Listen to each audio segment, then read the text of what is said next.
Hi YouTube, this is Bernadette, and today I want to do a quick review on a red shade that I think is absolutely gorgeous for women of color. It is called Estee Lauder Rich Red. Isn't that gorgeous? Really gorgeous. It's a really nice shade. And actually, I read a lot of reviews online by fair skin complexions who actually love that shade. So I think it can almost be considered a one shade fits all. Now the camera makes me look more light skinned than what I actually am. I'm probably about Mary J. Blige's complexion. If you wear Bobbi Brown Cosmetics, I'm a 6.5 warm almond. When I tan, I can actually go as dark as a 7. That's shade almond. In MAC Cosmetics, I'm an NC45, but again, when I tan, I'm probably an NC50. So in most foundations and powders, I can wear more than one shade depending on my complexion at that time, because my complexion tends to change a lot.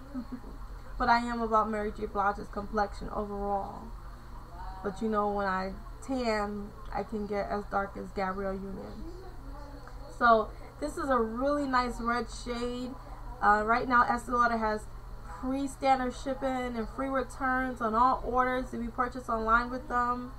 So you definitely can't lose out if you decide to buy this lipstick and try it. I think if you're a woman of color and you've been on a search for a bright red lipstick, this is definitely a lipstick to try.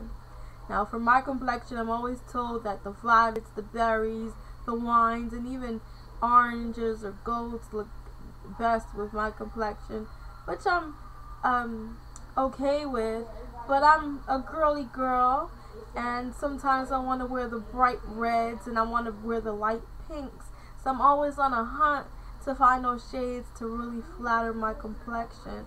And I've been very happy wearing this Estee Lauder Rich Red shade. It is gorgeous, and I think it really flatters my skin tone. So I hope you go out and try it, and comment below and tell me how you love it, how you like it. Tell me what you thought about it. And until next time, my beautiful Adonises and Aphrodites, God bless.